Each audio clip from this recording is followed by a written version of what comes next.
سے جس کے ساتھ اللہ تبارک و تعالی خیر کا معاملہ فرماتے ہیں۔ اس لیے تمام ترین اعمال میں ایمان کے بعد سب سے اہم عبادت اور اہم مشغلہ علم دین حاصل کرنا ہے۔ اس لیے ان مواقع کی برکت سے علم دین کی قدر کرنی چاہیے۔ یہ بڑی اہم دولت ہے، جو اس کی قدر کرتا ہے وہ دونوں عالم میں نمایاں رہتا ہے۔ اور الحمدللہ یہ جامعہ نور العلم للبنین والبنات آج بھی علم دین کی خدمت میں شب و روز منہمک ہے۔ اللہ تعالیٰ تا قیامت یہ دولت ہمیں عطا فرمائے۔ میرے محترم بزرگوں، سب سے پہلے تو میں آپ تمام مہمانان کرام کا شکریہ ادا کروں کہ آپ نے اپنے گوناگوں مشغولیات اور لامتناہی ذمہ داریوں کو ترک کر کے جامعہ نور العلم کی دعوت پر لبیک کہتے ہوئے یہاں پر تشریف لائے۔ میں اپنی طرف سے اور جامعہ کی طرف سے اور یہاں کے اساتذہ اور طلباء اور طالبات کی طرف سے آپ تمام حضرات کا شکر گزار ہوں۔ حاضرین جلسہ، ہمارے اکابر و اسلاف کا یہ طریقہ کار رہا ہے کہ جب ایسی کوئی مجلس منعقد ہوتی ہے تو آغاز سے پہلے ہی ایسی ہستی کو منتخب کر لیا جاتا ہے جس کی سرکردگی میں منزل مقصود تک پہنچا جا سکے۔ چنانچہ اپنے اکابر کی سنت پر عمل پیرا ہوتے ہوئے ہم بھی آج کی اس بزم میں صدارت کے لیے ایک ایسی ذات کا انتخاب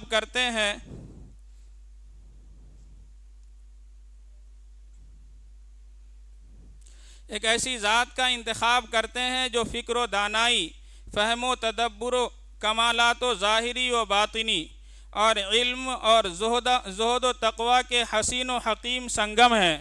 میری مراد نمونۂ اسلاف، رہبر شریعت، پیر طریقت حضرت مولانا محمد ومیز صاحب ندوی نقشبندی دامت برکاتہم العالیہ، خلیفہ و مزاد حضرت مولانا پیر ذوالفقار نقشبندی مجددی دامت برکاتہم عالیہ ہیں۔ اس پروگرام کا آغاز اس قرآن مقدس سے ہم کرنا چاہتے ہیں جس نے صرف 23 برس کی قلیل مدت میں پورے عالم میں وہ انقلاب برپا کر دیا کہ بڑے سے بڑے فصحاء و بلغاء، شعراء و ادباء حیران و ششدر رہ گئے۔ وہ قرآن جن کی آیتوں کو سن کر پتھر دل موم اور پتھریلی آنکھیں بے اختیار اشک باری کرنے پر مجبور ہو گئیں، ایسے مقدس قرآن عظیم کی تلاوت کے لیے میں دعوت دینا چاہتا ہوں قاری امتیاز صاحب کو کہ آپ تشریف لائیں اور تلاوت کلام اللہ سے اس جلسے کا آغاز فرمائیں۔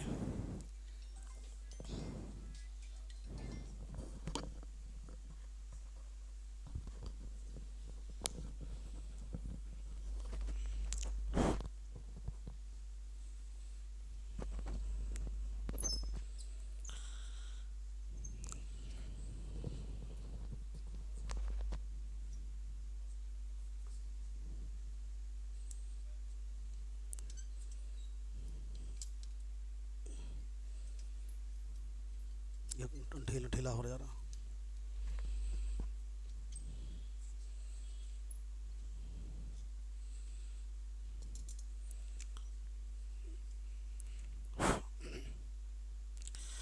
السلام علیکم ورحمۃ اللہ وبرکاتہ۔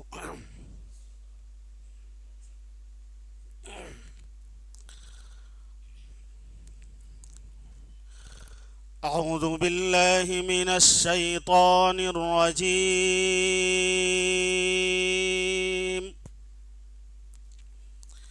بسم اللہ الرحمن الرحیم۔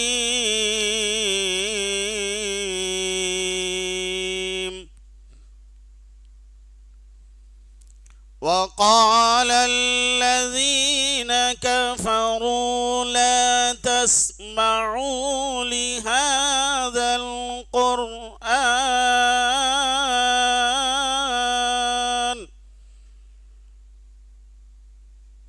والغوا في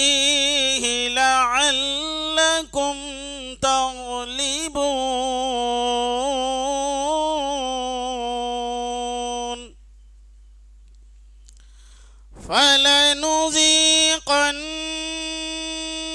الذين كفروا عذابا شديدا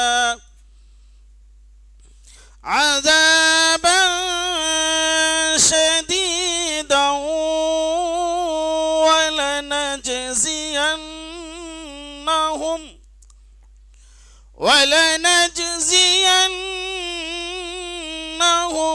أسوأ الذي كانوا يعملون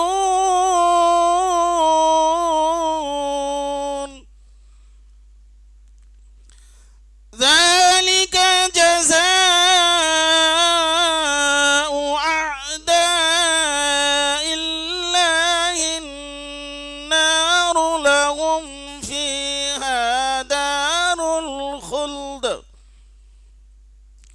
جزاء بما كانوا بآياتنا يجحدون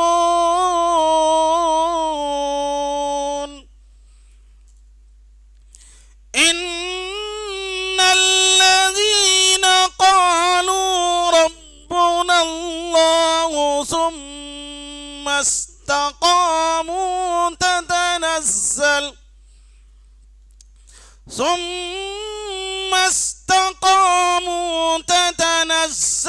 عليهم الملائكة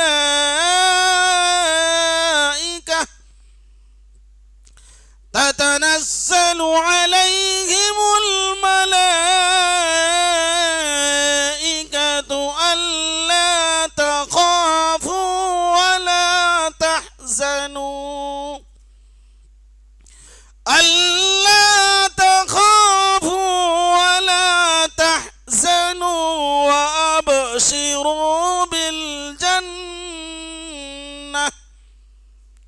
وأبشروا بالجنة التي كنتم توعدون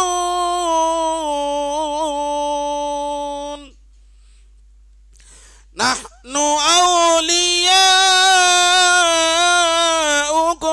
في الحياة الدنيا وفي الآخرة ولكم فيها ما تشتهي أنفسكم ولكم فيها ما تدعون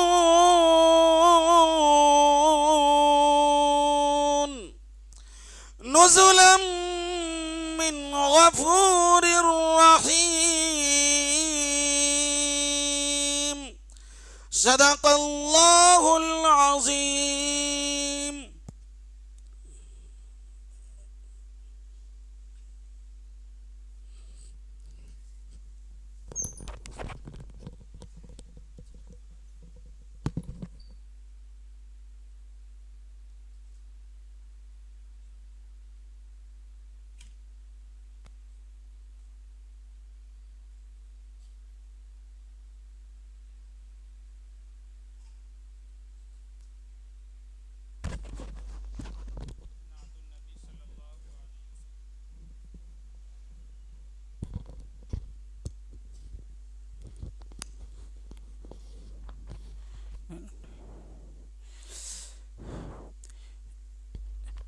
نعت النبی صلی اللہ علیہ وسلم پڑھی جا رہی ہے، سماعت فرمائیں۔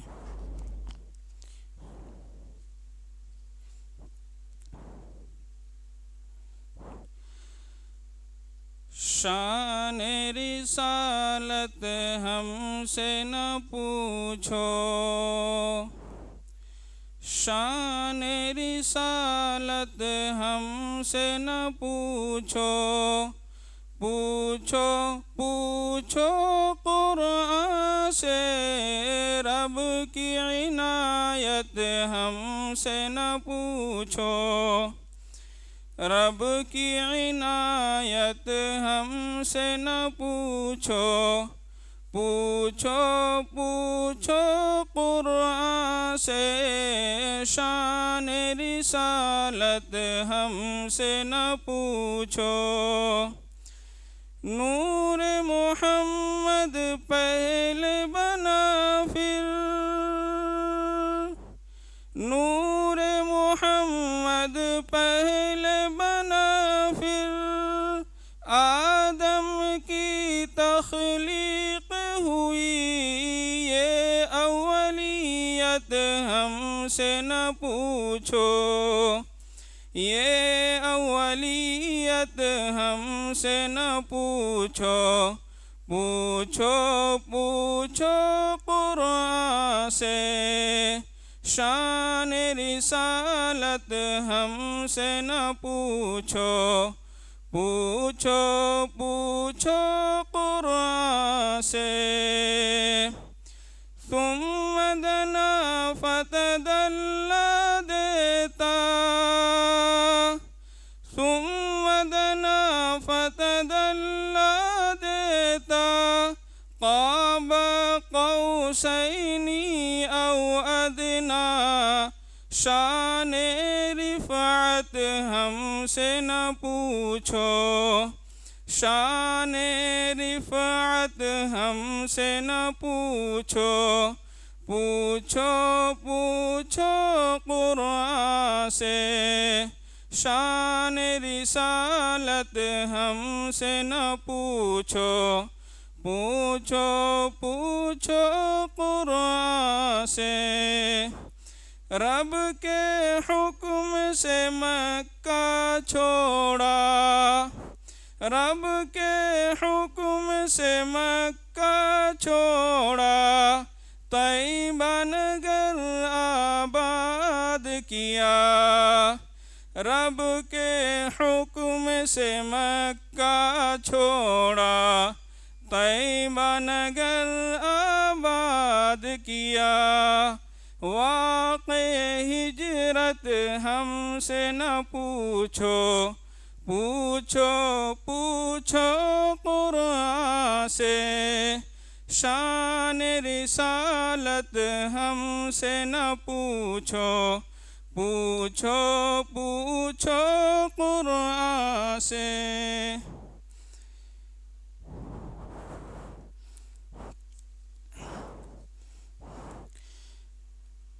حضرات سامعین، ہم لوگ اہل سنت والجماعت کے نہج پر گامزن ہیں، اور مکمل ان کی نقاشی اس وقت ہم لوگوں کو حاصل نہیں ہو سکتی جب تک ہم اپنے اکابر کی تاریخ اور ان کی بے بہا قربانیوں سے واقف نہیں ہوں گے۔ اس لیے مکمل اپنے اکابر کی تاریخ سے واقف ہونے کے لیے اور اپنی سمت متعین کرنے کے لیے ایک ایسی مشعل حکمت و دانائی کوزہ گز فروزاں کیا جاتا ہے جو جہاں درس و تدریس اور فکر و دانائی کے شہنشاہ ہیں، وہیں علم تاریخ اور ذخیرہ تاریخ کے بحر ناپید کنار بھی ہیں۔ وہ سلاست و فصاحت کے جہاں ایک در نایاب ہیں، وہیں جغرافیہ اور اس کے نشیب و فراز کے شہنشاہ بارونق بھی ہیں۔ حضرت گلستان اسلامیہ کی شہ رگ اور زمرہ طلاب کے مقبول ترین استاد ذی وقار بھی ہیں، اور تزکیہ و اصلاح کے جنید وقت بھی ہیں۔ آپ کی مثالی زندگی دیکھ کر بے تحاشا زبان پر یہ کلمات جاری ہوتے ہیں۔ جناب شیخ اعظم کی آیا ہیں یوں بھی ذیشانی، جناب شیخ اعظم کی آیا ہیں یوں بھی ذیشانی، رسائی تہ میں رکھتے ہیں فلک پر ان کی تابانی، امام فقہ و منطق ہیں سراپا یہ مفسر ہیں، لباس حضرت میں گویا ہیں یہ دوانی۔ ان کلمات سے میری مراد نمونہ اسلاف رہبر شریعت پیر طریقت حضرت مولانا محمد ومیز احمد صاحب ندوی نقشبندی دامت برکاتہم العالیہ ہیں۔ حضرت سے گزارش ہے کہ اپنے مواعظ حسنہ سے ہم سامعین کو مستفیض فرمائیں۔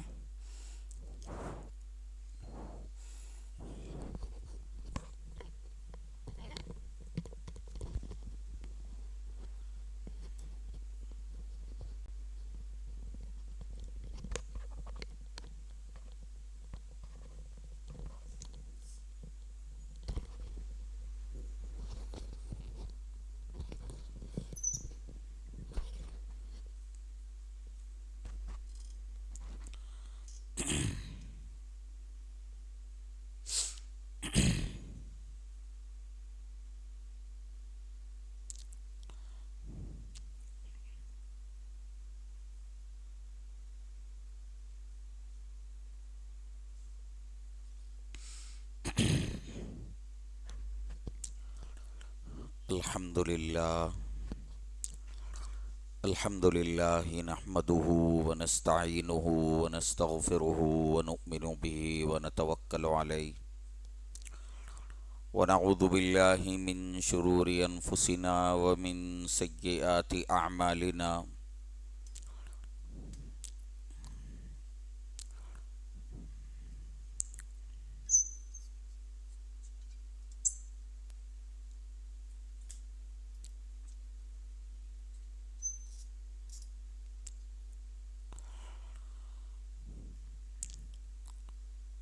ونعوذ بالله من شرور أنفسنا ومن سيئات أعمالنا من يهده الله فلا مضل له ومن يضلل فلا هادي له ونشهد أن لا إله إلا الله وحده لا شريك له ونشهد أن سيدنا ونبينا ومولانا محمدا عبده ورسوله أرسله الله تعالى بالحق بشيرا ونذيرا وداعيا إلى الله بإذنه وسراجا منيرا أما بعد فأعوذ بالله من الشيطان الرجيم بسم الله الرحمن الرحيم يا أيها الذين آمنوا قوا أنفسكم وأهليكم نارا وقودها الناس والحجارة عليها ملائكة غلاظ شداد لا يعصون الله ما أمرهم ويفعلون ما يؤمرون سبحان ربك رب العزة عما يصفون وسلام على المرسلين والحمد لله رب العالمين اللهم صل على سيدنا محمد وعلى آل سيدنا محمد وبارك وسلم اللهم صل على سيدنا محمد وعلى آل سيدنا محمد وبارك وسلم اللهم صل على سيدنا محمد وعلى آل سيدنا محمد وبارك وسلم. قابل احترام معزز دینی بھائیوں، بزرگوں اور پس پردہ بیٹھی ہوئی ہماری مائیں بہنیں، خواتین اسلام، آج اس مختصر سے قصبے کے اندر، دولت آباد کے اندر، جامعہ نور العلم کے نام سے جو ادارہ چند سال قبل قائم کیا گیا تھا، یہ اس ادارے کا ایک سالانہ جلسہ منعقد ہو رہا ہے۔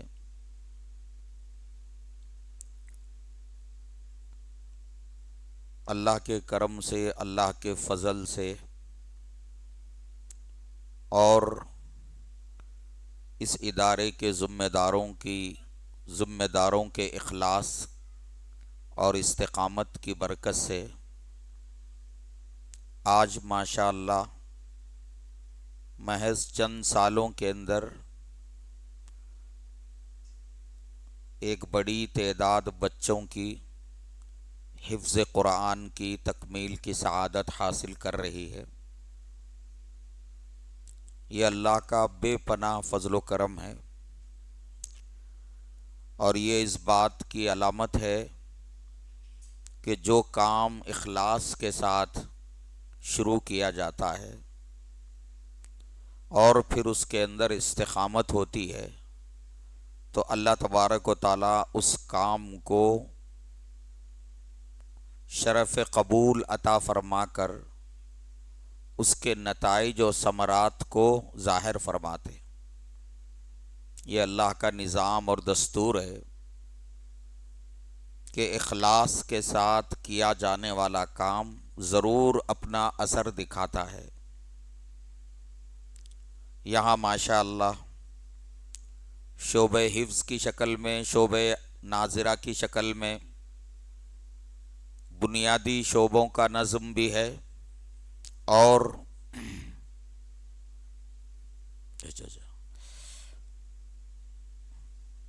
ناظرہ قرآن مجید کی تکمیل طلبہ عزیز کرنے جا رہے ہیں، اور شعبہ عالمیت بھی اس ادارے کے اندر قائم ہے، اور شعبہ عالمیت سے ماشاءاللہ طالبات استفادہ کر رہی ہیں۔ اللہ تبارک و تعالی یہاں پڑھنے والوں اور پڑھانے والوں کو بے حد قبول فرمائے۔ یہ صرف ایک مدرسہ ہی نہیں ہے، بلکہ یہ ایک ایسا مرکز ہے کہ اس کے تحت اطراف کے دیہاتوں میں مکاتب کا کام بھی چل رہا ہے۔ کئی دیہاتوں کے اندر مکاتب کام کر رہے ہیں، اور اسی ادارے کے تحت یہاں اسی مسجد کے اندر ماہانہ اصلاحی مجلس کا سلسلہ بھی گزشتہ کئی سالوں سے جاری ہے۔ میرے بھائیوں بزرگوں، اس قسم کے مدرسوں کے جو جلسے ہوتے ہیں، ان جلسوں کے ذریعے ایک تو مدرسوں کی کارکردگی لوگوں کے سامنے لائی جاتی ہے، اور دوسرے ایسے جلسوں کے ذریعے طلباء کی حوصلہ افزائی بھی کی جاتی ہے۔ طلباء عزیز جو انعامات حاصل کرتے ہیں اور اپنی اپنی جماعتوں میں اچھے نمبرات سے کامیاب ہوتے ہیں، جب لوگوں کی موجودگی میں ان کو انعام دیا جاتا ہے تو اس سے ان طلباء کی حوصلہ افزائی ہوتی ہے۔ اور اسی طرح مدرسوں کے ان جلسوں کا ایک مقصد، چونکہ ایسے جلسوں میں عوام کی ایک خاصی تعداد جمع ہو جاتی ہے، تو مقامی عوام اور اطراف و اکناف کے عوام کو جوڑ کر ان کے سامنے دین کی باتیں لانا بھی ان جلسوں کا ایک اہم مقصد ہوتا ہے۔ آج کا یہ جلسہ اس اعتبار سے اہمیت کا حامل ہے کہ اس مبارک جلسے میں ہماری ریاست بلکہ جنوب ہند کی ایک بہت ہی ممتاز علمی شخصیت، علمی اور روحانی شخصیت، ہماری ریاست کے انتہائی بافیض عالم دین حضرت مولانا محمد عبد القوی صاحب دامت برکاتہم اس میں تشریف لا رہے ہیں، اور انشاءاللہ اصل کلیدی بیان، بنیادی جو ہے خطاب حضرت مولانا عبد القوی صاحب دامت برکاتہم کا ہوگا۔ حضرت کی آمد سے پہلے میں آپ حضرات کی خدمت میں کچھ باتیں عرض کر کے اپنی بات کو مکمل کروں گا۔ میرے معزز بھائیوں بزرگوں، یہ دینی مدرسے جو پورے ملک کے اندر پھیلے ہوئے ہیں ہزاروں کی تعداد میں، ہمارے سادہ لوح مسلمان ان دینی مدرسوں کی اہمیت سے واقف نہیں ہیں۔ وہ یہ سمجھتے ہیں کہ یہ بس ایسے ہی ادارے ہیں، ان کا کوئی بڑا مقصد نہیں ہے۔ میرے بھائیوں بزرگوں، یاد رکھو، اس وقت پورے ملک کے اندر آزادی کے بعد سے لے کر اب تک اس ملک کے اندر جو دین باقی ہے اور مسجدیں آباد ہیں، مسجدوں کو ائمہ مل رہے ہیں، تنظیموں کو قائدین مل رہے ہیں، عوام الناس کو مسئلہ بتانے والے مفتی حضرات جو مل رہے ہیں، امت مسلمہ جو مختلف فتنوں سے محفوظ ہے، یہ سب ان دینی مدارس کا فیض ہے۔ آج چاہے مرد ہوں یا خواتین، لوگ قرآن پاک با تجوید پڑھنے کا ذوق لوگوں میں زندہ ہو رہا ہے۔ عصری تعلیم پانے والے بچوں کے اندر بھی مکاتب کے اندر مکتب میں آ کر قرآن کو صحیح سیکھنے کا جذبہ جو پیدا ہو رہا ہے، اور ہندوستان کی عوام، یہاں کے عام مسلمان ہر قسم کی فکری، اعتقادی اور علمی و عملی گمراہیوں سے جو محفوظ ہیں، وہ سب انہی مدارس کا دین ہے۔ اگر یہ مدرسے نہ ہوتے تو میرے معزز بھائیوں، بزرگوں، یہاں کے مسلمان خدا و رسول سے واقف نہ ہوتے۔ اگر یہ مدرسے نہ ہوتے تو عام مسلمانوں کو حلال و حرام کے بارے میں کوئی بتانے والا نہ ہوتا۔ اگر یہ مدرسے نہ ہوتے تو لوگوں کے سامنے قرآن پاک کی تفسیر کرنے والا کوئی نہ ہوتا، لوگوں کو دین سمجھانے والا کوئی نہ ہوتا۔ یہ دینی مدارس کا فیض ہے۔ اس لیے میرے معزز بھائیوں، بزرگوں، ہماری ذمہ داری ہے کہ یہ جتنے مدارس کام کر رہے ہیں، ہم ان مدارس کی حفاظت اور ان مدارس کو مضبوط کرنے میں حصہ لیں۔ ہر مسلمان کو اپنے طور پر، وہ جہاں بھی رہتا ہو، اپنے اپنے علاقوں میں جو ادارے اور جو دینی مدرسے کام کر رہے ہیں، علماء کرام بڑی بے کسی کے عالم میں، وسائل کی کمی کے عالم میں بالکل ابتدا سے کام شروع کرتے ہیں اور بڑی محنتوں کے ساتھ ادارے کو پروان چڑھاتے ہیں۔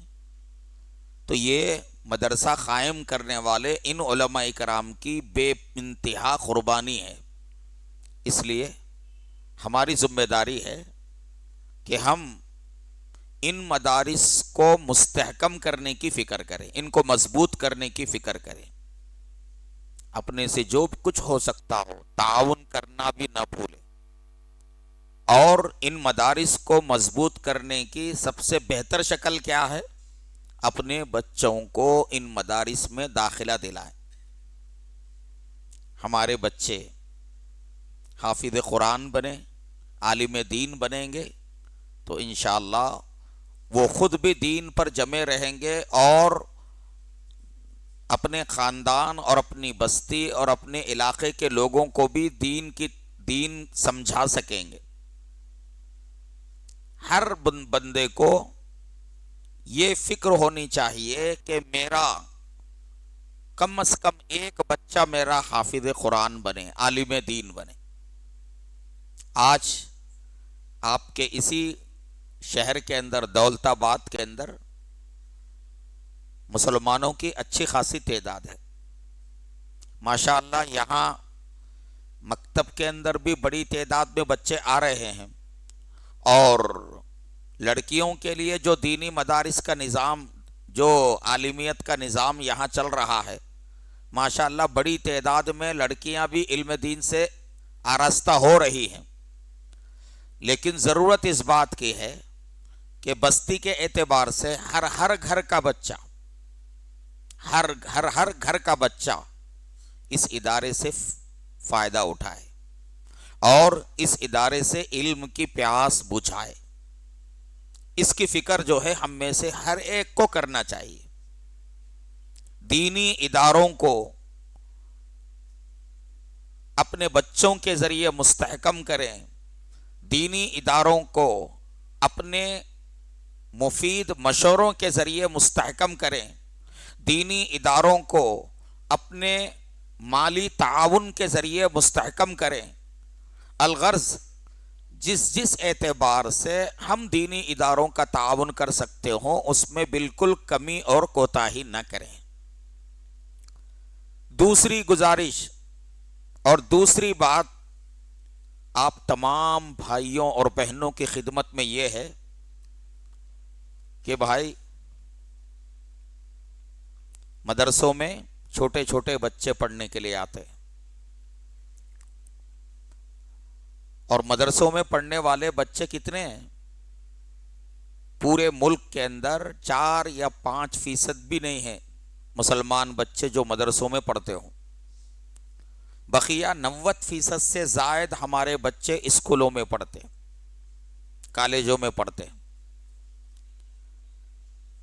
اور گاؤں دیہاتوں میں رہنے والے مسلمان چاہے مرد ہوں یا خواتین ہوں ان کی بھی ایک بہت بڑی تعداد ہے۔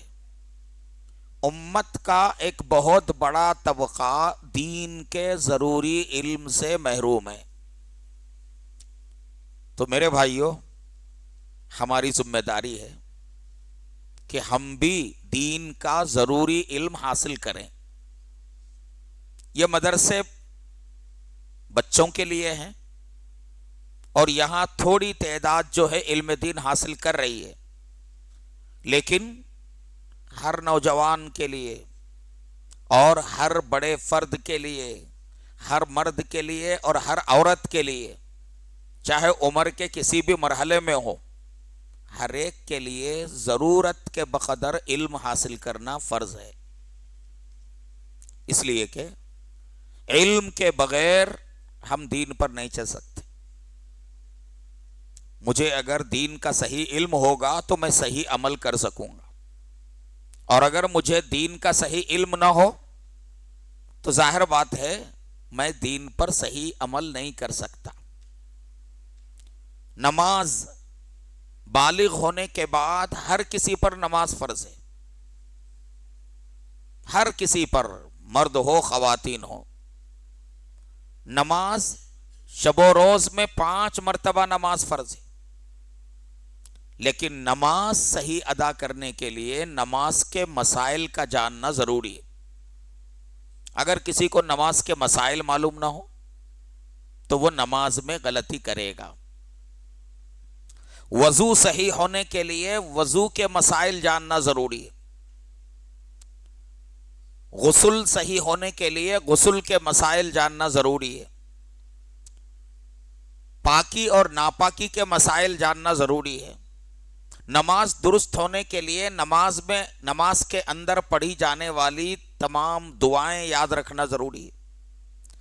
الم ترا سے لے کر والناس تک کی صورتیں یاد رکھنا ضروری ہے۔ دعائے قنوت کا یاد ہونا ضروری ہے۔ دعائے معصورہ کا یاد ہونا ضروری ہے۔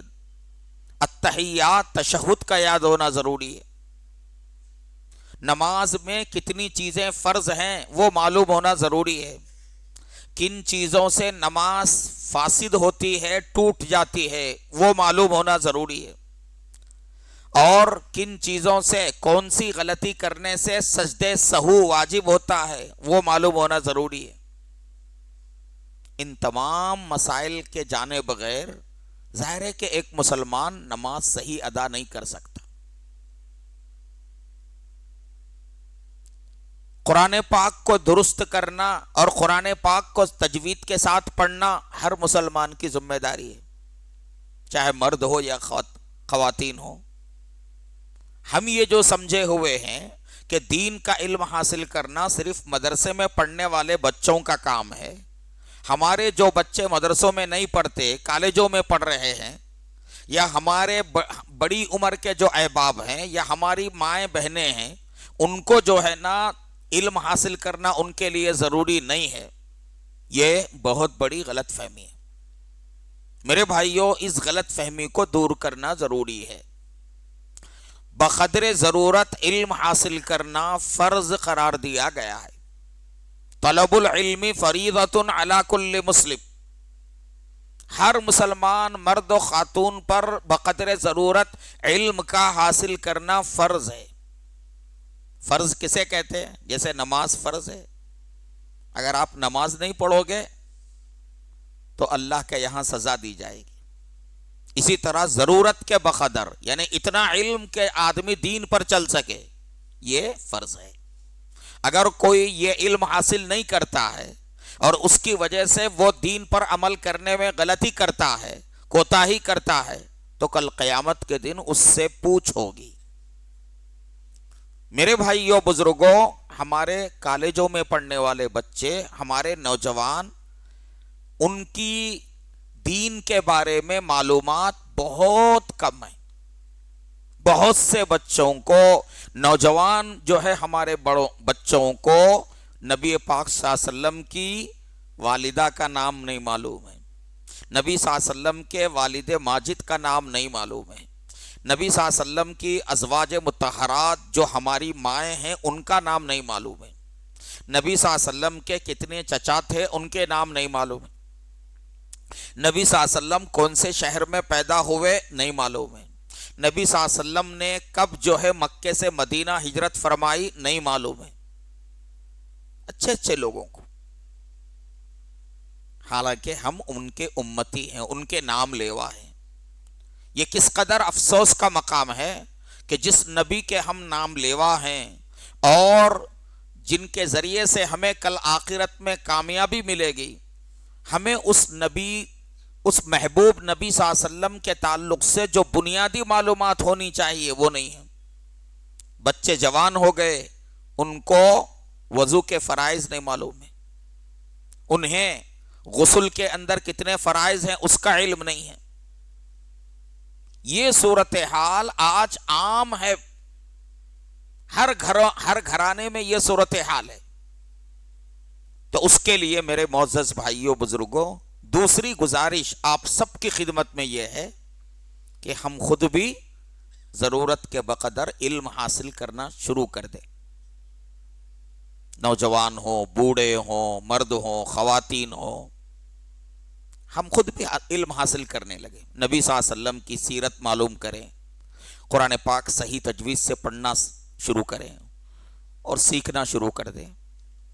اور نماز کے مسائل، پاکی ناپاکی کے مسائل، اگر ہم کاروبار کر رہے ہیں تو کاروبار کون سا جائز ہے، کون سا جائز نہیں ہے، کاروبار کا طریقہ کیا ہے اور کون سا طریقہ کاروبار کا غلط ہے، ان تمام چیزوں کے بارے میں ہمیں علم حاصل کرنا ہے.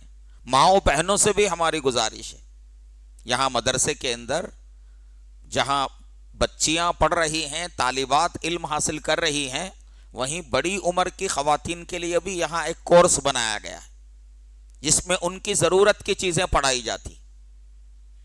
تو ہر ماں کو اس کی فکر کرنا چاہیے. کس قدر افسوس کا مقام ہے کہ ہماری خواتین نانی بن گئی، دادی بن گئی، لیکن ان کو دین کی بنیادی باتیں نہیں معلوم. پاکی ناپاکی کے مسائل جو بہت ضروری ہیں ان کا علم جو ہے ہماری ماؤں بہنوں کو نہیں ہے. میرے عزیزو، یاد رکھو، دین کا علم یہ آدمی کو گمراہی سے بچاتا ہے. بہت سے نوجوان عصری تعلیم کے اونچی اونچی ڈگریاں حاصل کر چکے، لیکن دین کا علم نہیں تھا تو اس کا نتیجہ کیا ہوا؟ وہ شکیلی فتنے میں مبتلا ہو گئے، گوہر شاہی کے فتنے میں مبتلا ہو گئے، کوئی قادیانی فتنے کا شکار ہو گیا، کوئی عیسائیت کے فتنے کا جو ہے شکار ہو گیا. ایسا کیوں ہو رہا ہے؟ علم نہ ہونے کی وجہ سے. اس لیے میرے نوجوانوں، عزم کرو، ارادہ کرو کہ میں دین کا ضروری علم حاصل کروں گا. آپ جس بستی سے تعلق رکھتے ہیں وہاں کی مسجد کے امام صاحب ہیں، ہم ان سے وقت لیں اور ان سے دین سیکھنا شروع کر دیں. آج کل تو آن لائن بھی سہولت ہے، بہت سے ادارے آن لائن خدمات انجام دے رہے ہیں، جہاں آپ چاہیں تو اس میں جوائن ہو کر دین کا علم آپ حاصل کر سکتے ہیں. اس لیے ایسا نہیں ہوگا کہ کل قیامت کے دن اللہ نے پوچھ لی، اللہ تعالیٰ نے ہم سے مواخذہ کیا تو ہم کہیں کہ میں نہیں جانتا تھا. اللہ تعالیٰ فرمائیں گے کہ بھائی جاننا تیرے لیے ضروری تھا، تو نے علم حاصل کیوں نہیں کیا؟ یہ دوسری گزارش ہے. پہلی گزارش یہ ہے کہ ہم مدرسوں کو مضبوط کریں، اپنے بچوں کو جو ہے دینی مدرسوں میں داخلہ دلائیں، اپنے بچوں کو حافظ قرآن بنائیں اور اپنے بچوں کو عالم دین بنائیں۔ ایک خاندان کا بچہ جب عالم اور حافظ بنتا ہے تو اس کا اثر پورے خاندان پر ہوتا ہے، اور اس ایک بچے کے نتیجے میں پورے خاندان کے لوگ دین کی طرف متوجہ ہوتے ہیں اور دین کے مسائل ان کو جاننا آسان ہو جاتا ہے۔ تو دوسری گزارش ہے وہ یہ ہے کہ جیسے مدرسے کے بچوں کو علم دین حاصل کرنا ضروری ہے اور وہ علم دین حاصل کرتے ہیں، اسی طرح سے ضرورت کے بقدر علم ہر مسلمان کو حاصل کرنا ہے۔ تو اس کے لیے ہمیں کیا کرنا چاہیے؟ ضرورت کے بقدر علم حاصل کرنے کے لیے جو بھی تدبیر اختیار کرنی پڑے، جو بھی کوشش کرنی پڑے، اس سے ہمیں پیچھے نہیں ہٹنا چاہیے۔ قرآن مجید تجویز سے پڑھنا ہم سیکھ لیں، نبی صلی اللہ علیہ وسلم کی سیرت مبارکہ کو جانیں، اور اسی طرح سے نماز کے مسائل اور دیگر جو ہے طہارت اور پاکی ناپاکی کے مسائل، ان کو جاننا سیکھیں۔ تیسرا کام میرے معزز بھائیوں بزرگوں، وہ کیا ہے؟ ہمارے اندر دینی اعتبار سے جو کوتاہی اور کمزوری پائی جا رہی ہے، غور سے سنو، ہمارے اندر دینی اعتبار سے جو کمزوری اور کوتاہی پائی جا رہی ہے، اس کو دور کرنے کی فکر کریں۔ میرے بھائیوں یاد رکھو، نماز جیسا فریضہ جو ہر مسلمان پر فرض ہے، اور نماز ادا کرنے کے لیے کچھ پیسے اسے دینے کی ضرورت نہیں پڑتی ہے، نماز جیسا فریضہ جس کو اللہ کے نبی نے فرمایا کہ نماز دین کا ستون ہے، اور جو نماز نہیں پڑھتا اس کا دین میں کوئی حصہ نہیں ہے، ایسی عظیم الشان عبادت ایک بڑی تعداد ہم مسلمانوں میں ایسی ہے جو نماز نہیں پڑھتی۔ نماز جو ہر مسلمان کے لیے لازم ہے، جس کے بارے میں اللہ کے نبی صلی اللہ علیہ وسلم فرماتے ہیں کہ جو نماز نہیں پڑھتا گویا وہ کافرانہ حرکت کر رہا ہے، مسلمان ایسا نہیں کر سکتا۔ اور نماز کو دین کا ستون قرار دیا گیا، اور اللہ کے نبی نے فرمایا کہ نماز میری آنکھوں کی ٹھنڈک ہے۔ جو ہی بچہ بالغ ہو جاتا ہے اس پر نماز فرض ہو جاتی، 5 نمازیں فرض ہو جاتی۔ لیکن آج حالت ہماری کیا ہے کہ مسجدیں اگر سارے لوگ آ جائیں تو مسجدیں ناکافی ہوں، لیکن اس کے باوجود لوگ گھروں میں جو ہے ادھر ادھر کی گپ شپ میں لگے رہیں گے، اور بیکاری کے وقت جو ہے وقت گزاری کریں گے، لیکن مسجد میں نماز کے لیے نہیں آئیں گے۔ نماز میں کوتاہی ہے، اور اسی طرح سے ہمارے معاشرے کے اندر ہمارے معاملات بگڑے ہوئے ہیں، ہمارا لین دین بگڑا ہوا ہے، ہمارے معاشرے کے اندر ہماری شادی بیاہ یہ بھی جو ہے اسلام سے ہٹا ہوا ہے، فضول خرچی شادی بیاہ میں کی جاتی ہے، لڑکی والوں سے جو ہے نا جہیز کا مطالبہ کیا جاتا ہے۔ اسی طرح سے ہماری خاندانی زندگی، یعنی ہمارا بیوی بچوں کے ساتھ رویہ، ہمارا والدین کے ساتھ سلوک، ہمارا جو ہے نا اپنے رشتہ داروں کے ساتھ برتاؤ، یہ اسلام سے ہٹا ہوا ہے۔ ظلم ہمارے معاشرے میں عام ہے، معمولی باتوں پر آپس میں جھگڑنا ہمارے مسلمانوں میں عام ہے، اولاد کے اندر ماں باپ کی عظمت نہیں ہے، ماں باپ کا ادب اور احترام نہیں ہے، ماں باپ کو اپنی اولاد کی جو ہے فکر نہیں ہے۔ یہ جو دینی حالت ہماری ہے، اس دینی حالت کو درست کرنے کی فکر کرنا ہے، یہ تیسری گزارش ہے۔ ہر بندے کو اس کی فکر کرنا ہے۔ کل آخرت میں اللہ تبارک و تعالی نعمتوں سے کب نوازیں گے، جنت میں داخلہ کب عطا کریں گے؟ جب ہم اس دنیا کی مختصر سی زندگی میں اللہ کے احکام پر چلیں گے اور اللہ کے دین پر پوری طرح سے عمل پیرا ہوں گے۔ اگر اس دنیا میں ہماری زندگی میں اللہ کا دین نہیں ہوگا، اگر ہم جو ہے جی میں جیسا آیا ویسے زندگی گزارنے لگیں گے، جو چاہا وہ کرنے لگیں گے، اللہ کی نافرمانی قدم قدم پر کرنے لگیں گے، اللہ کے احکام کو توڑتے رہیں گے، نبی کی سنتوں کو جو ہے چھوڑتے رہیں گے، تو میرے بھائیوں یاد رکھو کل اللہ کے سامنے جب ہم حاضر ہوں گے تو ہمیں حسرت ہوگی، پشیمانی ہوگی، اور ہمیں قدم قدم پر جو ہے یعنی ندامت ہوگی، اور جب ہم افسوس کریں گے، سوچیں گے اے کاش مجھے دوبارہ زندگی ملتی، دوبارہ مجھے دنیا میں بھیجا جاتا، اور میں پھر جو ہے ایک ایک لمحے کی قدر کرتا۔ میرے بھائیوں، دنیا کی یہ زندگی صرف ایک مرتبہ ملتی ہے، اور یہ زندگی رکی ہوئی نہیں ہے، گزر رہی ہے، زندگی گزر رہی ہے، مسلسل گزر رہی ہے، اور کب کس کی زندگی ختم ہونے والی ہے کوئی پتہ نہیں۔ آج جوان بھی مر رہے ہیں، بوڑھے بھی مر رہے ہیں، مرد بھی جو ہے دنیا سے جا رہے ہیں، عورتیں بھی دنیا سے رخصت ہو رہی ہیں، الغرض ہر طبقے کے اندر اموات ہو رہی ہیں۔ انسان کی زندگی کا کوئی بھروسہ نہیں ہے، کب اللہ کی طرف سے بلاوا آئے کچھ نہیں کہا جا سکتا۔ جب معاملہ ایسا ہے تو ہمیں کیا کرنا چاہیے؟ اللہ کے پاس جانے کے لیے پوری طرح سے تیار رہنا چاہیے، اللہ تعالیٰ سے اپنا معاملہ درست کر لینا چاہیے۔ جو بندہ اللہ کی نافرمانی کرتا ہے، اللہ کے احکام کو توڑتا ہے، گویا اس نے اللہ سے اپنا معاملہ بگاڑ لیا، اللہ سے اپنا معاملہ اس نے کیا کر لیا؟ بگاڑ لیا، اور اللہ سے معاملہ بگاڑ کر ہم نہ دنیا میں کامیاب ہو سکیں گے اور نہ آخرت میں کامیاب ہو سکیں گے۔ شادی بیاہ میں ایسی خرافات ہیں اور ایسے ایسے رسومات ہیں اور ایسی ایسی غیر شرعی جو ہے نا حرکتیں کی جاتی ہیں کہ الامان الحفیظ ہم اس کا تصور نہیں کر سکتے۔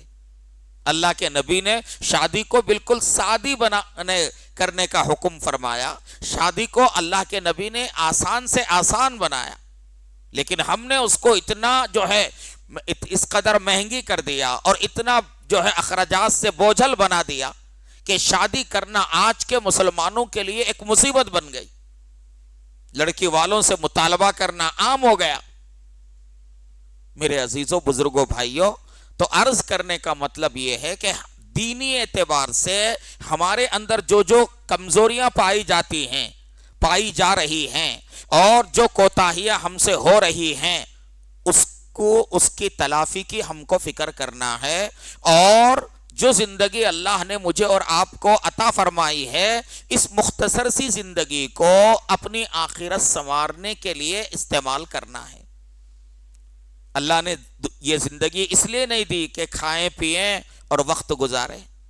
کھانا پینا تو جانور بھی کرتے ہیں، خواہشات کی تکمیل تو جانور بھی کرتے ہیں۔ اگر ایک انسان بھی جو ہے زندگی کا مقصد صرف جو ہے نفسانی خواہشات کی تکمیل اگر بنا لے گا تو پھر انسان میں اور جانور میں کوئی فرق نہیں ہے۔ ہم اللہ پر ایمان رکھنے والے، آخرت کا یقین رکھنے والے، اور اس بات کا یقین رکھنے والے کہ یہ دنیا کی زندگی ایک دن ختم ہوگی، اور ایک دن آئے گا کہ اللہ تعالیٰ قیامت لائیں گے اور یہ پورا نظام جو ہے درہم برہم ہو جائے گا، اور اس کے بعد عالم آخرت ہوگا اور سب کو جو ہے اللہ کے سامنے حاضر ہونا ہوگا۔ ہمارے ایک ایک عمل کا اللہ تعالیٰ حساب لیں گے، اللہ تبارک و تعالیٰ پوچھیں گے، اللہ تعالیٰ ہمارا مواخذہ کریں گے، فرمائیں گے کہ میں نے تجھے جوانی عطا کی تھی، تو نے جوانی کہاں خرچ کی؟ میں نے تجھے مال اور دولت دیا تھا، تو نے مال کہاں خرچ کیا؟ میں نے تجھے فلاں نعمت دی تھی، تو نے اس کا استعمال کیسے کیا؟ میں نے تجھے اولاد عطا کی تھی، تو نے اس کے بارے میں کتنی فکر کی؟ کل قیامت کے دن اللہ کے سامنے سوال جواب دینا ہوگا۔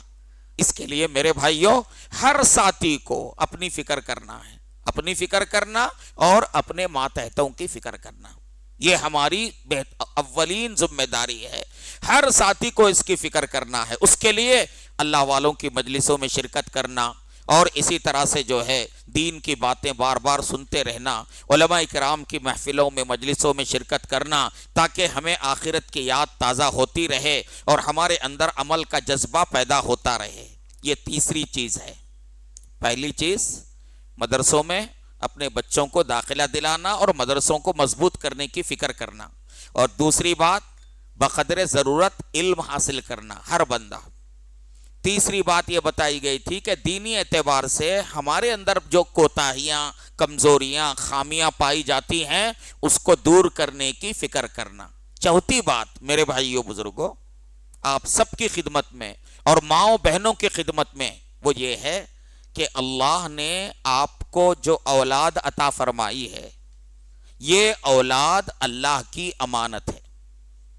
اولاد کیا ہے؟ اللہ کی امانت ہے، اور کل قیامت کے دن اللہ تعالیٰ اولاد کے بارے میں ہم سے پوچھیں گے کہ میں نے تجھے اولاد عطا کی تھی، تو نے اولاد کی کتنی تربیت کی اور کتنا اس کو جو ہے دیندار بنائے۔ اولاد کوئی معمولی چیز نہیں ہے، جیسے مال اللہ کی امانت ہے ہمارے پاس، اور مال کے بارے میں اللہ پوچھیں گے، اسی طرح سے اولاد بھی اللہ کے دینے سے ہمیں ملی ہے، اور یہ اللہ کی امانت ہے، اور اس امانت کے بارے میں اللہ نے ہمیں جو ہے، اللہ اور اس کے رسول نے ہمیں اس بات کا پابند بنایا ہے کہ ہم اپنی اولاد کی صحیح دینی تربیت کریں۔ آج کے نوجوان، دین سے ہٹے ہوئے ہمارے نوجوان، ان کے اخلاق بگڑے ہوئے ہیں، ان کی حرکتیں بالکل اسلام سے ہٹی ہوئی ہیں، وہ نہ بڑوں کا خیال کرتے ہیں، نہ چھوٹوں پہ شفقت کرتے ہیں، نہ ان کو دین پر عمل کرنے کا خیال آتا ہے۔ ایسا کیوں ہوا؟ ایسا اس لیے ہوا کہ یہ نوجوان جب چھوٹے تھے، پیدا ہوئے تھے، ان کے ماں باپ نے ان کی تربیت پر توجہ نہیں دی۔ میری مائیں بہنیں، آپ غور سے سنیں کہ اولاد کی تربیت اللہ نے آپ کے کندھوں پر ڈالی ہے۔ ماں باپ کے کندھوں پر ڈالی جانے والی اہم ترین یہ ذمہ داری ہے، یہ معمولی ذمہ داری نہیں ہے۔ کل قیامت کے دن اللہ تعالیٰ پوچھیں گے کہ تجھے میں نے اولاد دی تھی، تو نے اس کو کتنا جو ہے دین بتایا، کتنا اس کو تو نے دیندار بنایا۔ قرآن پاک میں اللہ تبارک و تعالیٰ ایمان والوں کو مخاطب کر کے فرما رہے ہیں، یا ایھا الذین آمنوا قوا انفسکم واہلیکم نارا، اے ایمان والو اپنے آپ کو اور اپنے اہل و عیال کو جہنم کی آگ سے بچاؤ۔ تو اپنے کو بھی جہنم کی آگ سے بچانا ہے اور اپنی آل و اولاد کو بھی بچانا ہے۔ اولاد کی تربیت اگر نہیں کریں گے، ظاہر ہے کہ وہ ناخلف اور وہ جو ہے بے دین اولاد خود بھی جہنم میں جائے گی اور ماں باپ کو بھی جہنم میں لے کر جائے گی۔ اس کے برخلاف اگر ماں باپ اولاد کی دینی تربیت کریں گے، ان کو نیک اور صالح بنائیں گے، ان کو نیک اور صالح بنائیں گے، تو ایسی نیک اولاد خود بھی جنت میں جائے گی اور ماں باپ کے جنت میں جانے کا ذریعہ بنے گی۔ آپ نے اپنی اولاد پر محنت کر کے اسے دیندار بنایا، اسے جو ہے یعنی عبادت کرنے والا، قرآن پڑھنے والا، نیکی کرنے والا اور اللہ کے احکام پر چلنے والا اور اللہ کے دین کی جو ہے خدمت کرنے والا آپ نے بنا دیا۔ آپ دنیا سے رخصت ہو گئے۔ اب آپ کی یہ اولاد جب تک دین کی خدمت کرتی رہے گی اور جتنی عبادت اور نیکیاں کرتی رہے گی، اس کا پورا ثواب آپ کو بھی اللہ تعالیٰ مرنے کے بعد بھی جو ہے آپ کو وہ ثواب دیتے رہیں گے۔ تو کوئی معمولی بات نہیں ہے، بہت بڑی بات ہے۔ اس لیے ہر مومن بندے کو اور ہر مومن بندی کو اولاد کی تربیت پر خوب توجہ دینا ہے، خوب توجہ دینا ہے۔ مدارس کی اہمیت اس وجہ سے بھی ہے کہ یہ دینی مدرسے جو ہے اولاد کی تربیت کی جو ذمہ داری ہم پر آتی ہے، یہ دینی مدارس وہ ذمہ داری ادا کر رہے ہیں۔ ہم اپنے بچوں کو مدرسوں میں داخلہ دلا دیتے ہیں، اب مدرسے کے اندر انہیں تربیت دی جاتی ہے، انہیں تعلیم سے آراستہ کیا جاتا ہے، انہیں ایک اچھا انسان بنایا جاتا ہے، اس کو دین کی سمجھ دی جاتی ہے۔ تو یہ اس اعتبار سے مدارس کا جو کردار ہے اور مدارس کا جو کارنامہ ہے، انتہائی غیر معمولی کارنامہ ہے۔ اس لیے مائیں بہنیں اپنی بچیوں کی تربیت پر توجہ دیں۔ آج ہماری بچیاں کالجوں میں جانے کے بعد جب ان کا داخلہ کالجوں میں ہوتا ہے تو ہماری بچیاں غیر مسلم بچوں کے ساتھ فرار ہو رہی ہیں، اپنے دین کو برباد کر رہی ہیں، اپنے ایمان کا سودا کر رہی ہیں۔ ایسا کیوں ہو رہا ہے؟ اس لیے کہ ماں باپ نے بچپن میں ان بچیوں کی تربیت نہیں کی۔ اگر بچیوں کی صحیح تربیت کی جاتی تو آج یہ جو بہت سینکڑوں بچیوں کے بارے میں جو سننے میں آ رہا ہے کہ انہوں نے اسلام کو چھوڑ دیا اور اپنے غیر مسلم ساتھی کے ساتھ انہوں نے شادی رچا لی اور جو ہے دوسروں کے مذہب کو انہوں نے قبول کر لیا، اس قسم کے واقعات پیش نہ آتے۔ اس لیے میرے بھائیوں، میرے بزرگوں، ہمیں جو ہے اپنی اولاد کی تربیت پر حد سے زیادہ توجہ دینے کی ضرورت ہے۔ اولاد کی تربیت کے لیے گھر کے اندر دینی ماحول بنانا ضروری ہے۔ ایسا نہیں ہے کہ ماں باپ دونوں کے دونوں فون میں مشغول ہو گئے اور بچے بھی فون میں مشغول ہو گئے۔ ماں باپ کے پاس بچوں کو سکھانے کا وقت نہیں ہے، ماں باپ کے پاس بچوں کی تربیت کرنے کا وقت نہیں ہے۔ یہ طریقہ صحیح نہیں ہے۔ ظاہر ہے کہ ماں باپ اگر خود جو ہے دین سے ہٹے ہوئے ہوں گے تو وہ اپنی اولاد کی تربیت صحیح نہیں کر سکتے. اس لیے ماں باپ کو کم از کم اپنی اولاد پر رحم کھانا چاہیے کہ میں اگر بے دین رہوں گا تو میری اولاد بھی بے دین رہے گی, میں اگر بے دین رہوں گی تو میری اولاد بھی بے دین رہے گی. آج اکثر و بیشتر اولاد کی تربیت اس لیے نہیں ہو رہی ہے کہ خود ماں باپ کا دین سے کوئی تعلق نہیں ہے. خود ماں باپ نماز نہیں پڑھتے تو وہ اپنے بچوں کو نماز پڑھنے کا حکم کیسے دیں گے؟ خود ماں باپ جو ہے نا اللہ کے احکام پر نہیں چلتے تو ان کے بچے کیسے جو ہے نا وہ اللہ کے احکام پر چلنے والے بنیں گے؟ تو اولاد کی تربیت کے لیے میرے بھائیوں ماں باپ کا دیندار ہونا ضروری ہے اور اپنے گھر کے اندر دینی ماحول لانا ضروری ہے. گھر میں دینی ماحول ہوگا اور گھر میں جو ہے اللہ اور اس کے رسول کا نام لیا جاتا رہے گا, گھر میں قرآن کی تلاوت ہوگی, گھر میں جو ہے دینی کتابیں پڑھ کر سنانے کا جو ہے معمول ہوگا تو انشاءاللہ اس سے گھر کے اندر دینی ماحول ہوگا اور ہمارے بچے جو ہے دینی ماحول میں پروان چڑھیں گے اور پھر وہ آگے بڑھیں گے تو انشاءاللہ وہ دین پر قائم رہیں گے. یہ چوتھی بات ہے اولاد کی تربیت پر توجہ دینا. پانچویں بات میرے معزز بھائیوں بزرگوں ہمارے لیے وہ یہ ہے کہ ہم جو ہے ہمارا دین اسلام ہے. ہمارے نبی پاک صلی اللہ علیہ وسلم ہے, ہمارے نبی ایک ہیں, ہمارا قرآن ایک ہے, ہمارا کعبہ کیا ہے؟ ایک ہے نا. ساری چیزیں ایک ہیں تو ہمیں بھی آپس میں مل جل کر متحد ہو کر رہنا چاہیے.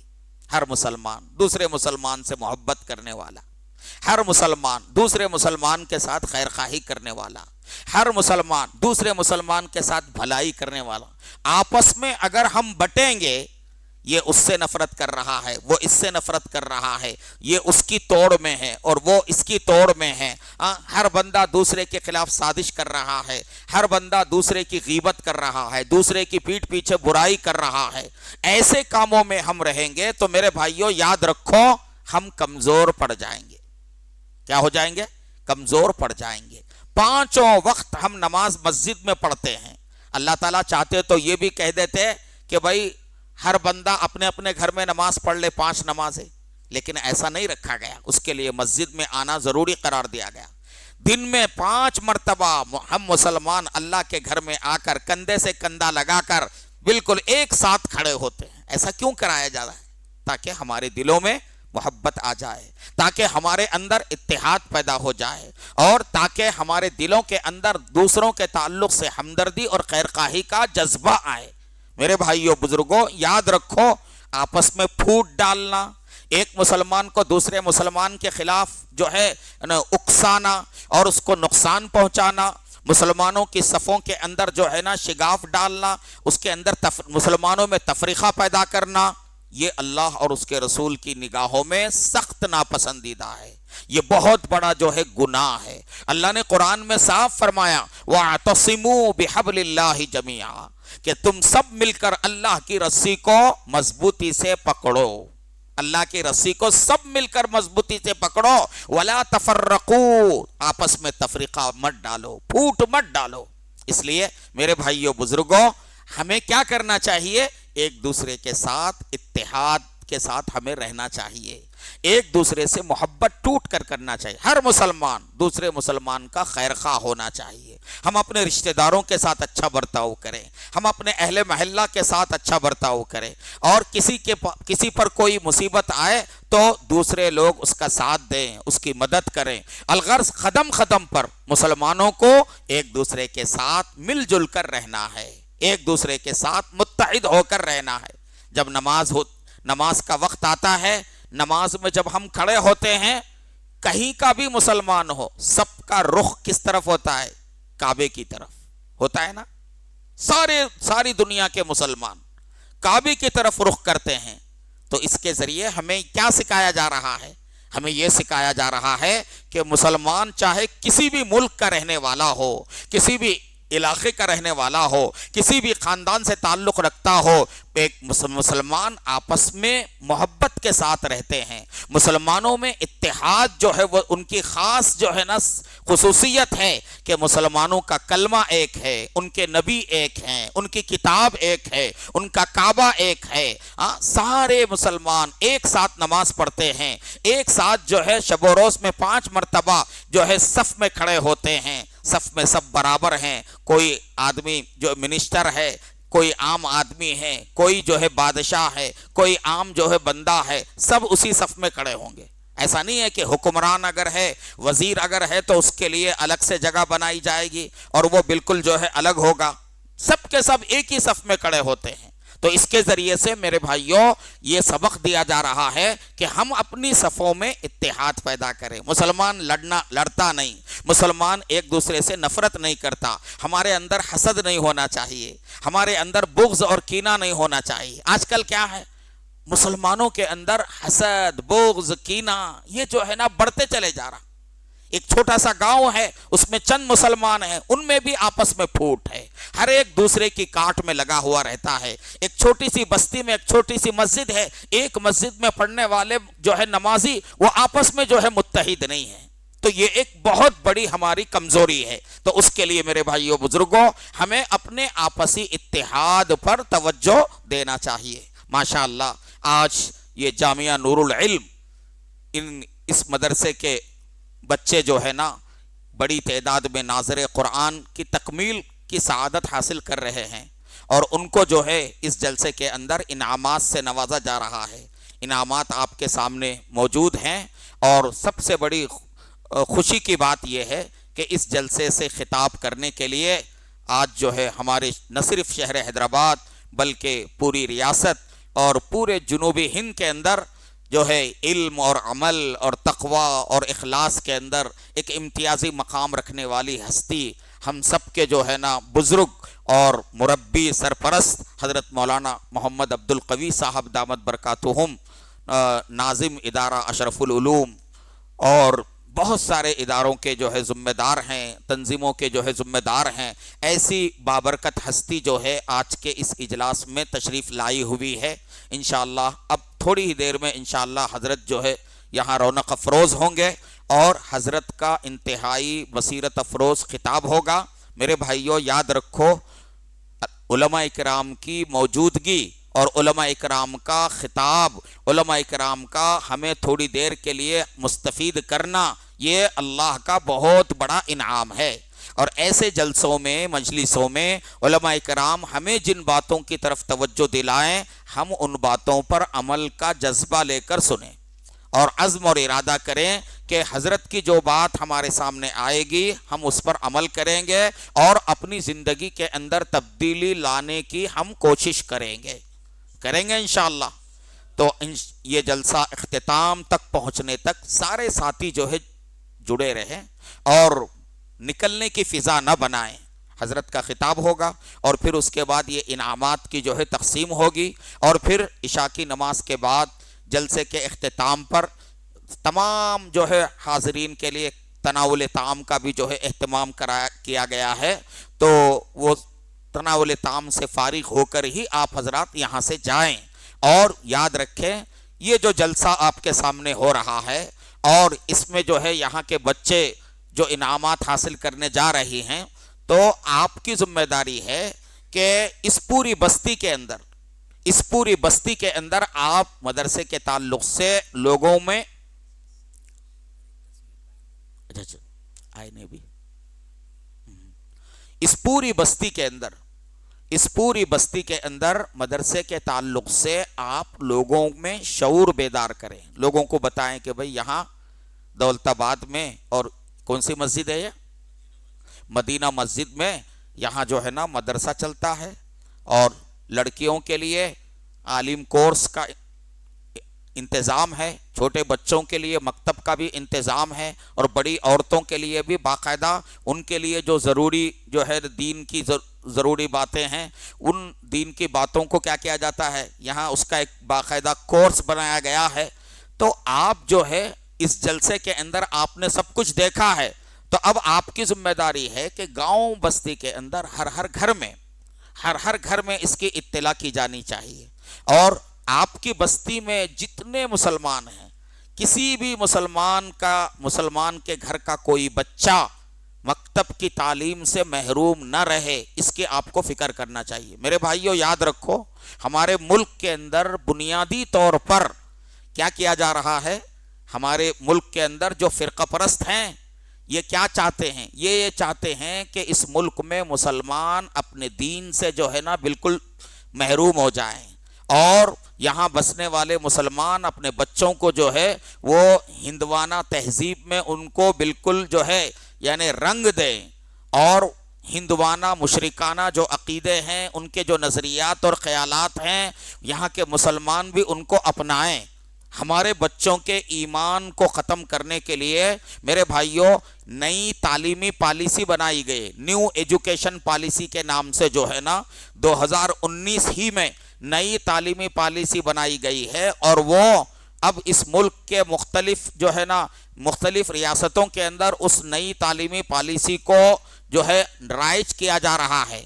اور اس نئی تعلیمی پالیسی کے تحت جو چھوٹے بچوں کا سلیبس بنایا گیا ہے، اس سلیبس کے اندر جو کتابیں ہیں ان کتابوں میں مشرکانہ تعلیمات، دیوی دیوتاؤں کے واقعات اور ایسی چیزیں شامل کی گئی ہیں کہ ایک مسلمان بچہ جب ان کو پڑھے تو اس کا ایمان جو ہے نکل جائے، ختم ہو جائے، اور وہ توحید سے بالکل دستبردار ہو جائے. یہ کام باقاعدہ ایک پلان کے ساتھ، ایک منصوبے کے ساتھ یہاں ہو رہا ہے. وہ یہ چاہتے ہیں کہ اس ملک میں اگر مسلمان رہنا چاہتے ہیں تو ہندو بن کر رہیں، ورنہ تو ان کے لیے جو ہے اس ملک میں رہنے کا حق نہیں ہے. چنانچہ اس کے لیے طرح طرح کی جو ہے کوششیں کی جا رہی ہیں. تو ایسے حالات میں میرے بھائیوں بزرگوں، ہم اپنے بچوں کی دینی تعلیم و تربیت پر ہم کو توجہ دینا زیادہ ضروری ہے. ہمارے اسکول میں پڑھنے والے جو بچے ہیں نا، اگر وہ بچے مکتب میں دین کی تعلیم حاصل نہیں کریں گے تو بہت اندیشہ ہے کہ یہ بچے اسکول میں پڑھتے ان کا ذہن ایسا بن جائے کہ وہ ایمان سے محروم ہو جائے. یہ کوششیں ہو رہی ہیں. اس لیے چھوٹے جو بچے ہیں، آپ کی یہ جو بستی ہے کوئی بہت بڑی بستی نہیں ہے، اس بستی کے اندر جتنے مسلمان ہیں، ہر محلے کے اندر کوئی گھر ایسا نہیں ہونا چاہیے جہاں کا بچہ جو ہے نا مکتب کی تعلیم حاصل نہ کرتا ہو. یہاں جتنی مسجدیں ہیں نا، ہر مسجد کے اندر مکتب کا انتظام یہاں اس مسجد میں بھی ہے اور جامع مسجد میں بھی اس کا انتظام ہے. لیکن عام طور پر بہت سارے لوگوں کو اس کی فکر نہیں ہوتی. یعنی معلوم ہے کہ بھئی مکتب چلتا ہے، لیکن اپنے بچوں کو بھیجنے کا شعور بہت سے مسلمانوں کو نہیں ہوتا ہے. تو ایسے لوگوں کو ہم خود پہنچ کر جو ہے ان کو ترغیب دلائیں، ان کو دعوت دیں کہ بھئی یہاں مکتب کا نظام ہے، اپنے بچوں کو جو ہے مکتب میں ضرور جو ہے داخل کراؤ. میرے بھائیوں، یہ چھوٹے چھوٹے بچے ہیں نا، اگر بچپن میں ان کی ذہن سازی ہوگی اور ان کی دینی تربیت ہوگی تو یہ بچے انشاءاللہ جوان ہو کر دین پر جمیں گے اور اسلام پر قائم رہیں گے، اور آگے آنے والے دنوں میں یہی اسلام کے علمبردار ہوں گے، اور انہی کے ذریعے سے جو ہے اسلام کی جو ہے حفاظت ہوگی. اس لیے ہم اس کو کسی طرح سے معمولی نہ سمجھیں. ہر گھر کے اندر باقاعدہ اس کا نظم ہونا چاہیے کہ وہاں اگر کوئی چھوٹی عمر کا بچہ ہے تو وہ ضرور مکتب آئے، اور جو بڑی عمر کے لڑکے ہیں، نوجوان بچے ہیں، کالجوں میں پڑھنے والے، ان کے لیے تعلیم بالغان کا انتظام ہے. اگر نہیں ہے تو اس کا انتظام کیا جانا چاہیے. اس مسجد میں اور جامع مسجد میں، تمام مساجد کے اندر تعلیم بالغان یعنی بڑی عمر کے لوگوں کے لیے، اور کالج میں پڑھنے والے جو بڑی عمر کے بچے ہیں ان کے لیے قرآن پاک کی تعلیم، ان کو جو ہے مسائل کی تعلیم، ان کو دین کی ضروری باتوں کی تلقین. میرے بھائیوں بزرگوں، اگر ایسا نہیں ہوگا تو یہ ہمارے نوجوان کالجوں میں پڑھنے والے یہ کسی نہ کسی فتنے کا شکار ہو جائیں گے. آج کیا ہو رہا ہے؟ مسلمان بچیاں کالجوں میں پڑھنے والی وہ غیر مسلم بچوں کے ساتھ فرار ہو رہی ہے، اور مسلمان جو بچے، نوجوان بچے ہیں کالجوں میں پڑھنے والے، وہ کسی نہ کسی فتنے کا شکار ہو رہے ہیں. کوئی شکیل بن حنیف کے پیچھے جا رہا ہے، کوئی قادیانی بن رہا ہے، کوئی جو ہے عیسائیت سے جو ہے متاثر ہو رہا ہے، کوئی کسی فتنے سے تو کوئی کسی فتنے سے متاثر ہو رہا ہے. یہ سب کیوں ہو رہا ہے؟ اس لیے کہ ہمارے ان نوجوان بچوں کو دین کی بنیادی باتوں کا علم نہیں ہے۔ یہ جو نوجوان بچے ہیں ان سے ہماری گزارش ہے کہ آپ عقیدوں کا علم حاصل کریں۔ عقیدہ کس کو کہتے ہیں؟ عقیدے یعنی وہ باتیں کہ جن کو مانے بغیر ایک مسلمان نہیں رہتا۔ اللہ کے بارے میں ہم کو کیا کیا چیزیں جاننا چاہیے، پیغمبروں کے بارے میں ہمارا عقیدہ کیا ہونا چاہیے، فرشتوں کے بارے میں ہمارا عقیدہ کیا ہونا چاہیے، آخرت کے بارے میں ہمارا عقیدہ کیا ہونا چاہیے، قیامت کے بارے میں، جنت اور جہنم کے بارے میں، ان تمام باتوں کو عقائد کہا جاتا ہے۔ اور عقائد جو ہے وہ دین کی بنیاد ہوتے ہیں۔ اگر آپ عمل میں آپ کے اندر اگر کمزوری ہو تو اللہ تبارک و تعالیٰ اسے معاف کر سکتے ہیں، لیکن عقیدہ اگر آپ کا بگڑا ہوا ہو تو اللہ کے پاس معافی نہیں ہے۔ جس کا عقیدہ غلط ہوگا، بگڑا ہوا ہوگا، وہ اس بندے کے اعمال بھی اللہ کے یہاں قبول نہیں ہوں گے۔ اس لیے ہر نوجوان کو عقیدہ سیکھنا چاہیے، ہر نوجوان کو نبی صلی اللہ علیہ وسلم کی سنتیں جاننا چاہیے، ہر نوجوان کو کاروبار کے جو اسلامی جو ہے نا یعنی کاروبار کے جو مسائل ہیں، تجارت کے جو مسائل ہیں، کون سا حلال ہے، کون سا حرام ہے، کیا چیز جائز ہے، کیا چیز جائز نہیں ہے، ہر نوجوان کو جو ہے اس کا علم رکھنا چاہیے۔ اور ہمارے نوجوانوں میں کوئی نوجوان ایسا نہ ہو کہ جو قرآن پاک تجویز سے نہ پڑھتا ہو۔ قرآن کا تجویز سے پڑھنا ہر کسی کی ذمہ داری ہے میرے بھائیوں۔ آج عجیب حالت ہے کہ بہت سے ہمارے نوجوان ماشاءاللہ دینی کاموں سے جڑے ہوئے ہیں اور دین کی خدمت بھی کرتے ہیں، لیکن ان کا قرآن جب سنا جاتا ہے تو وہ صحیح قرآن پڑھنا نہیں جانتے۔ قرآن پاک کو درست کرنا میرے بھائیوں سب کی ذمہ داری ہے، تو یہ اس کی آپ فکر کریں اور اس کی کوشش کریں۔ اسی طرح سے میرے معزز بھائیوں بزرگوں، آپ کی یہ جو بستی ہے نا، اس بستی کے اندر کتنے لوگ جو ہے غریب ہیں اور پریشانی کا شکار ہیں، اس کا بھی آپ کو علم ہونا چاہیے۔ مسلمان کیا ہے؟ ایک مسلمان دوسرے مسلمان کا بھائی ہے، اور ایک مسلمان دوسرے مسلمان کی ہر وقت مدد کرتا ہے۔ تو اس پوری بستی کے اندر بیوہ عورتیں کتنی ہیں، یتیم بچے کتنے ہیں، اور کتنے گھرانے ایسے ہیں جہاں لوگ جو ہے معاشی اعتبار سے کمزور ہیں، غریب مسلمان ہیں۔ تو ان کا ڈاٹا ہمارے پاس ہو اور ہم جو ہے وقتاً فوقتاً ان کی مدد کریں۔ رمضان کا مہینہ آ رہا ہے، رمضان کے موقع پر ہم زکوٰۃ نکالیں، اور جتنے ہماری بستی کے اندر جو غریب ہیں اور محتاج ہیں ان کی ہم مدد کریں۔ میرے بھائیوں بزرگوں، یہ ہماری اہم ترین ذمہ داری ہے۔ اللہ تعالی ہم سب کو عمل کی توفیق عطا فرمائے۔ حضرت تشریف لا رہے ہیں، انشاءاللہ حضرت کا خطاب ہوگا اور پھر انعامات کی تقسیم ہوگی۔ آپ سب حضرات پورے جو ہے توجہ کے ساتھ جو ہے تشریف رکھیں۔